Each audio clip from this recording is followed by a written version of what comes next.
오늘 말씀 보겠습니다. 룻기 1장 16절에서 17절까지 말씀입니다. 한 목소리로 같이 우리 천천히 봉독하겠습니다. 룻이 이르되 내게 어머니를 떠나며 어머니를 따르지 말고 돌아가라. 강권하지 마옵소서. 어머니께서 가시는 곳에 나도 가고 어머니께서 머무시는 곳에서 나도 머물겠나이다. 어머니의 백성이 나의 백성이 되고 어머니의 하나님이 나의 하나님이 되시리니 어머니께서 죽으시는 곳에서 나도 죽어 거기 묻힐 것이라. 만일 내가 죽는 일 외에 어머니를 떠나면 여호와께서 내게 벌을 내리시고 더 내리시기를 원하나이다 하는지라. 아멘. 오늘은 어버이 주일입니다. 그래서 오늘은 룻의 효심을 우리가 바라보면서 어떻게 부모를 공경해야 할까. 부모가 돌아가신 분들은 어쩔 수 없지만 이제 아직 살아계신 분들이면 여러분들 정말 이런 마음을 가지고 효도하기를 소원합니다. 사실 기독교에서는 부모 공경을 하나님을 섬기는 데 있어 아주 중요한 계명 중에 하나로 지키고 있습니다. 하나님께서 직접 주신 계명이고 그 중에 5번째 계명이 부모를 공경하라. 사실 이 세상 사람들은 이제 눈에 보이는 부모도 공경하지만 이제 죽은 부모에 대해서 그들을 공경하는 그런 제사를 강조합니다. 하지만 죽은 부모를 섬기는 것은 헛된 것이고 살아있을 때에 부모님을 어떻게 섬기는가, 그것이 가장 중요한 줄 압니다. 그래서 죽은 부모는 더 이상 살아낼 수가 없고 그렇게 이 세상에서는 더 이상 만날 수가 없는 거예요. 죽은 자에게 제사를 지내는 것은 오히려 귀신들에게 제사를 지내는 행위입니다. 그래서 그러한 제사 문화가 사라지기를 원하고 그 가운데 하나님 앞에 예배하는 예배 문화가 세워졌으면 좋겠습니다. 이렇게 우리 기독교는 효를 또한 강조하는 종교이기도 합니다. 그래서 그 효심, 왜 그것이 중요한가? 왜 5번째 계명이 있을까 생각해 보면요.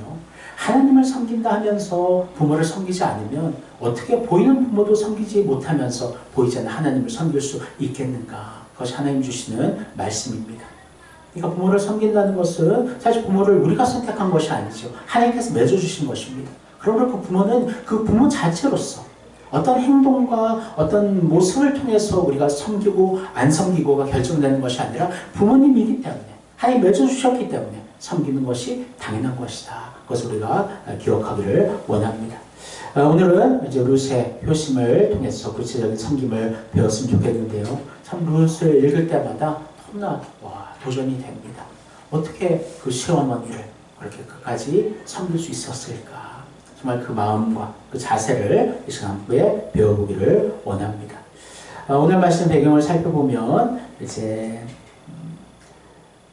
되게 안타까운 상황들이 펼쳐집니다. 룻기의 내용들 속에서 보면 룻은 이제 시어머니 나오미와 함께 이제 정말 그 동생들도 있고요, 아들들이 있는데 그렇게 결혼을 하고 행복한 가정을 이루게 됩니다. 하지만 그 행복은 금방 깨어져 버려요. 첫째 아들이 죽고 둘째, 셋째도 다 죽게 됩니다. 그러면서 이제 다 과부가 된 것이죠.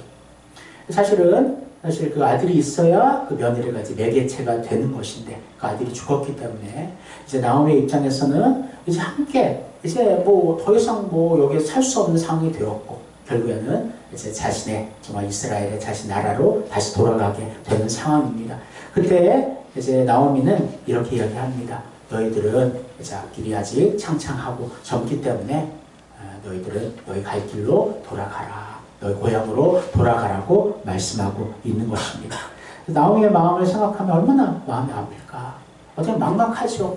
이제 자기의 또 며느리들은 다 보내고 이제 홀로 자기의 고향 땅으로 돌아가는데 얼마나 막막하고, 그 당시에 여성, 특별히 과부들은 그 당시에 너무나 멸시당하고 무시당한 그런 상황들이었기 때문에 눈에 보이듯 정말 그 고통과 그런 두려움이 펼쳐지게 됨을 보게 됩니다. 그래서 이제 설득을 하는데, 하지만 룻은 끝까지 이제 나오미를 따르게 되죠. 그래서 작은 자부 오르바는 이제 처음에는 같이 있겠다 했다가 결국에는 그 설득을 받아들여서 친정으로 발걸음을 옮기게 되고요. 하지만 룻은 그렇지 않고 끝까지 나오미를 섬기며 따르는 정말 그 충성과 섬김과 효심을 우리가 볼 수가 있습니다. 그러면 나오미가 어떤 마음으로 끝까지 순종하고 효도할 수 있었을까? 구체적으로 세 가지를 살펴봤으면 좋겠습니다. 첫 번째, 같이 읽겠습니다. 헌신적 사랑으로 부모를 섬기라. 16절. 루시 이르되 내게 어머니를 떠나며 어머니를 따르지 말고 돌아가라. 강건하지 마옵소서. 어머니께서 가시는 곳에 나도 가고 어머니께서 머무시는 곳에서 나도 머물겠나이다. 어머니의 백성이 나의 백성이 되고 어머니의 하나님이 나의 하나님이 되시리니. 아멘. 나오미의 겉되는 설득에도 불구하고 룻은 나오미를 따라갑니다.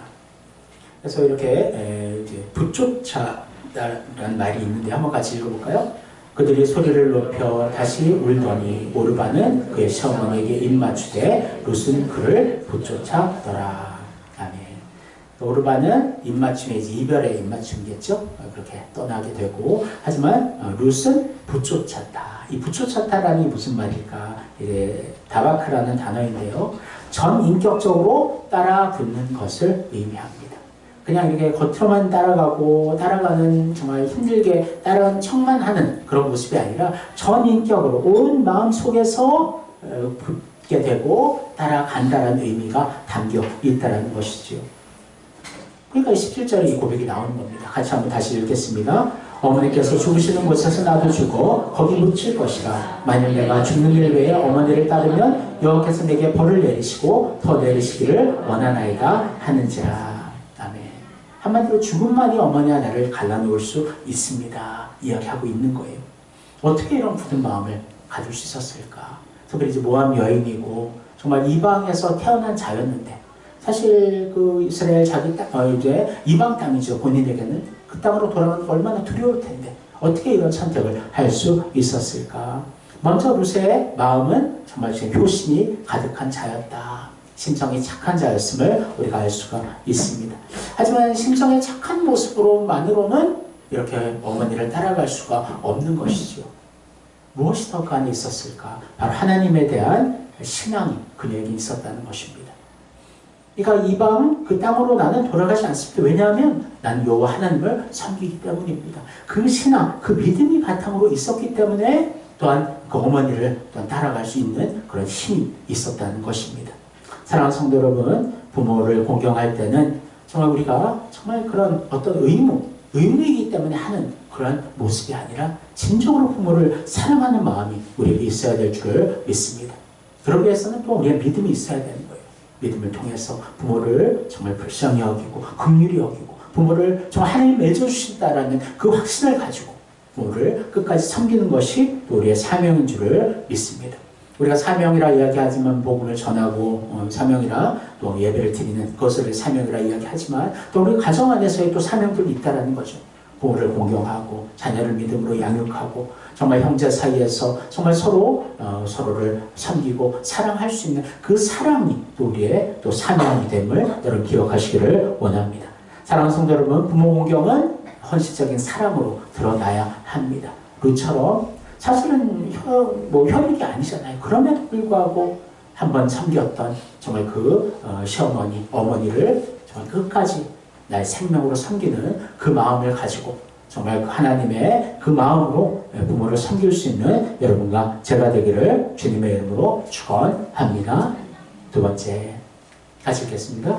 겸손한 순종으로 부모를 존중하라. 22~23절. 나오미가 며느리 룻에게 이르되 내 딸아 너는 그의 소녀들과 함께 나가고 다른 밭에서 사람을 만나지 아니하는 것이 좋으니라 하는지라. 이에 룻이 보아스의 소녀들에게 가까이 있어서 보리추수와 밀추수를 마치기까지 이삭을 주우며 그의 시어머니와 함께 거주하니라. 아멘.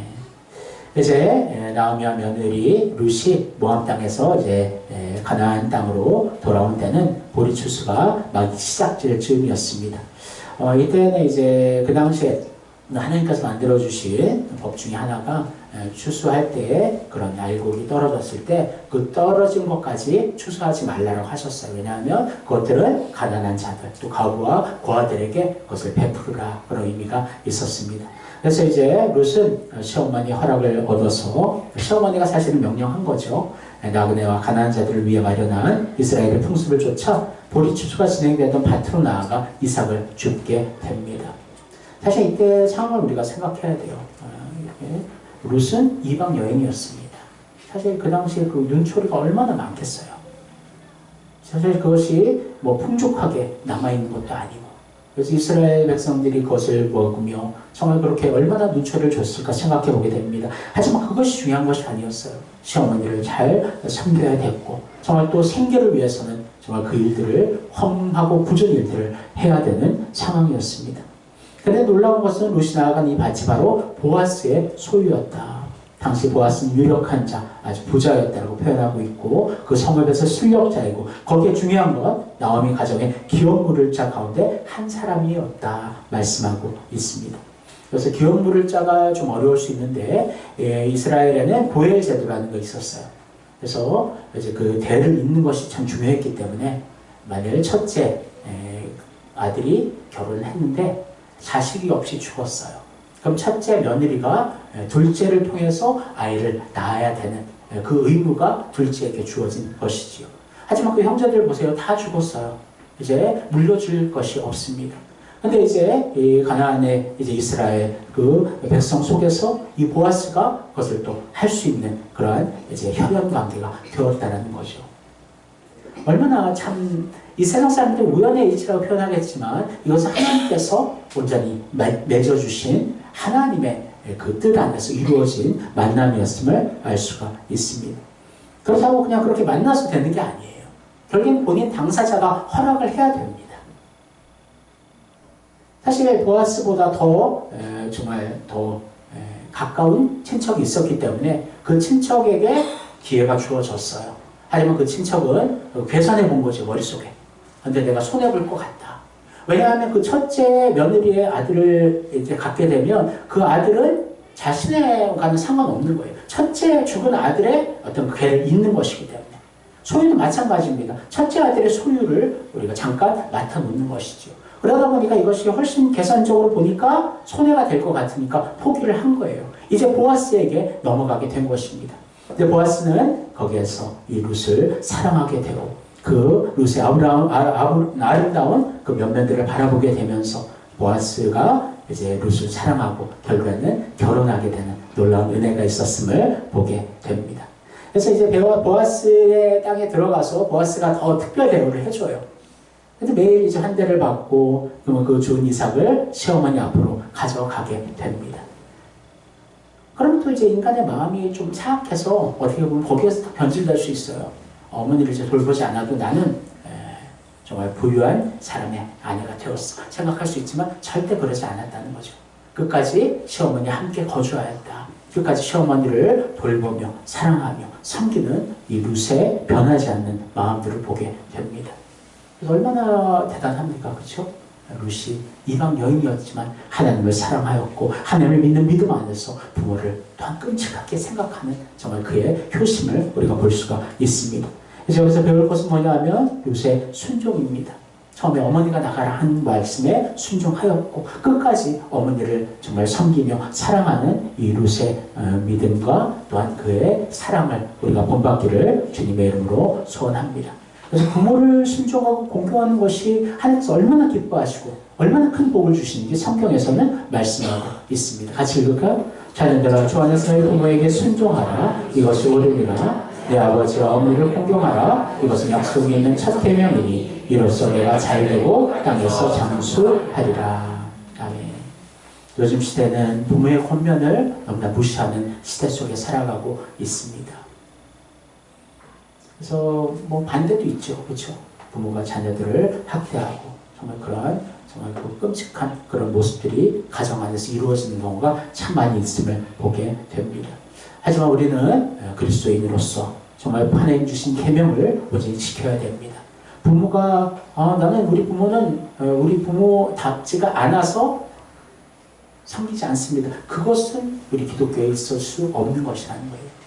어떤 부모의 행위와 어떤 모습으로 인해서 내가 섬기고 말고가 아니라 부모가 하나님 맺어주신 정말 하나님이 정말 관계하게 하신 정말 사랑의 대상이고 섬김의 대상이기 때문에 우리 부모를 사랑하고 섬겨야 된다. 그것을 기억하시기를 주님의 이름으로 소원합니다. 그래서 부모 공경은 겸손한 순종으로 드러나야 되는 거예요. 그냥 하는 척이 아니에요. 한두 번 하고 끝나는 것이 아니에요. 꾸준히 계속해서 끝까지 그 부모를 책임질 수 있는 그 마음이 우리에게 있어야 될 줄을 믿습니다. 루처럼 부모의 권면을 존중하며 제 부모를 순종하는 그리고 끝까지 섬기는 우리 모두 되기를 주님의 이름으로 축원합니다. 마지막 세 번째 같이 읽겠습니다. 믿음의 유산을 이어 부모를 영화롭게 하라. 13절 17절 연속해서 읽겠습니다. 이에 보아스가 룻을 맞이하여 아내로 삼고 그에게 들어갔더니 여호와께서 그에게 임신하게 하심으로 그가 아들을 낳은지라. 그의 여인들이 그에게 이름을 지어주되 나오미에게 아들이 태어났다 하여 그의 이름을 오벳이라 하였는데 그는 다윗의 아버지인 이새의 아버지였더라. 아멘. 갑자기 다윗의 이름이 딱 등장하죠. 다윗. 그러니까 다윗의 혈통의 조상이 되었다. 얼마나 놀랍습니까? 이 오벳을 낳았는데 오벳이 이제 다시 얘기하면 통일 이스라엘 두 번째 왕이 되었던 다윗의 조부였다. 결국 룻은 다윗 왕의 증조모가 되는 것이지요. 실로 젊을 때 한때 남편을 잃고 과부가 된 룻, 홀로 대신 시어머니 나오미를 쫓아 낯설고 낯선 머나먼 타영에 이주한 룻, 그리고 생계를 이어갈 길이 없을 때 추수밭에 이삭을 주어 시어머니를 공양한 룻, 그녀는 마침내 이스라엘의 최고의 왕 다윗 왕가의 족보에 오르는 놀라운 축복을 받게 된 것입니다. 한날 보잘것없는 정말 과부였고 이방인이었고 먹을 것조차 없어서 땅에 떨어진 이삭을 주워 먹을 정도로 정말 미천했던 룻이었지만 그럼에도 부모 공경에 대한 정말 그 마음을 저버리지 않고 특별히 하나님을 잘 섬기며 하나님을 끝까지 의지하며 믿음으로 나아갔던 이 룻을 하나님께서는 절대 외면하지 않으시고 놀라운 상상 이상의 축복으로 채워주셨다는 것을 여러분 기억하시기를 원합니다. 이와 같이 하나님은 철저히 부모를 공경하며 믿음으로 오직 사는 자에게 세상에 누리는 참된 큰 축복 또한 허락해 주신다는 것을 여러분 기억하시기를 원합니다. 땅에서 잘되고 장수한다 말씀하고 있지요. 룻은 다윗 왕가 족보로 축복을 받았습니다. 하지만 그 축복보다 더 큰 축복이 주어지는데요. 바로 이 다윗 왕가의 족보에 누가 나오죠? 예수 그리스도가 나오시기 때문입니다. 그리스도의 계보를 잇는 족보가 되었다는 것이죠. 마태복음 1.5절 말씀 같이 읽을게요. 살몬은 라합에게서 보아스를 낳고 보아스는 룻에게서 오벳을 낳고 오벳은 이새를 낳고. 그래서 그 마지막은 예수 그리스도로 끝나고 있습니다. 누가복음에서는 이제 족보가 이제 반대로 올라가는데요. 그 예수 그리스도의 족보에 시작하여서 하나님의 그 족보로 이제 마무리가 되는데요.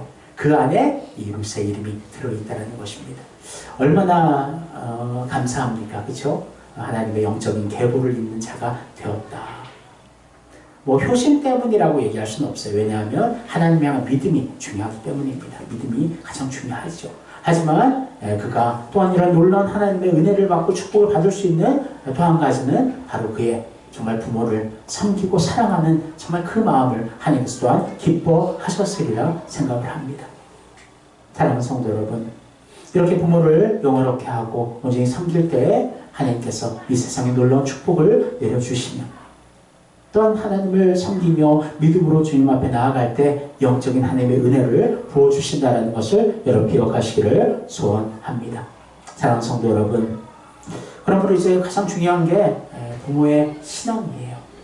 아무리 우리가 물질로 이렇게 다 섬기고 한다라도 그 부모가 예수를 믿지 않는다면 그것이야말로 가장 큰 저는 불효라고 생각합니다. 뭐 우리가 부모를 예수 믿게 할 수 있는 것은 아니에요. 하지만 그 영혼을 위해 기도하고 하나님 앞에 간구하고 끝까지 그 영혼까지도 돌볼 수 있는 우리 되어야 될 줄을 믿습니다.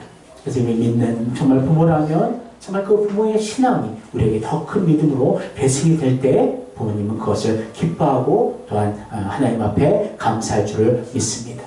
그래서 부모가 가장 좋아하는 것이 무엇일까? 인간의 관계 속에서는 형제 우애, 형제들끼리 잘 지내는 것. 그것은 부모님은 가장 기뻐하시는 또 이 세상 속에서의 또 하나의 일일 것이고, 하지만 영적인 의미로 따져본다면 우리가 예수를 잘 믿고 믿음으로 주님 앞에 세워지는 것이 부모의 가장 큰 기쁨인 줄을 믿습니다. 사랑하는 성도 여러분, 오늘 세 가지 우리가 함께 나누는데 한번 정리해 보도록 하겠습니다. 첫 번째, 헌신적 사랑으로 부모를 섬기라. 두 번째, 겸손한 순종으로 부모를 존중하라. 세 번째, 믿음의 유산을 이어 부모를 영화롭게 하라. 사랑하는 성도 여러분, 이 세 가지를 우리가 실천하며 노력했으면 좋겠습니다. 그래서 헌신적 사랑으로 진정으로 하나님 맺어주신 관계이다. 하나님을 사랑한다면 보이는 부모를 사랑해야 된다. 그 마음을 갖고 부모를 섬기기를 원하고요. 두 번째는 순종하되 진정으로 끝까지 책임지며 부모에게 언제나 기쁨으로 순종하기를 원하고, 마지막 믿음의 유산을 이어서 부모님을 하나님의 정말 주시는 영광으로 정말 하나님 앞에 참 영광 돌리게 하라. 이 세 가지를 여러분들 기억하시면서 이번 어버이 주일뿐만 아니라 날마다 우리가 정말 하나님의 그 사랑을 전할 수 있는 여러분과 제가 되기를 주님의 이름으로 축원합니다. 기도하겠습니다. 사랑하님 감사합니다. 하나님 오늘 룻의 신앙을 바라보며 또 열심을 바라보면서 룻이 이렇게 하나님을 사랑했고 또 어머니를 존중하고 섬기고 효도했구나, 그것을 깨닫게 됩니다. 우리들에게도 이러한 효심과 사랑을 허락하여 주시고 하나님 눈에 보이는 하나님 맺어주신 부모를 더 잘 섬기기를 원하고 하나님 보이지 않는 하나님을 온전히 섬기며 사랑하며 순종하는 우리 모두 되게 하여 주옵소서. 감사하며 예수님의 이름으로 기도합니다. 아멘.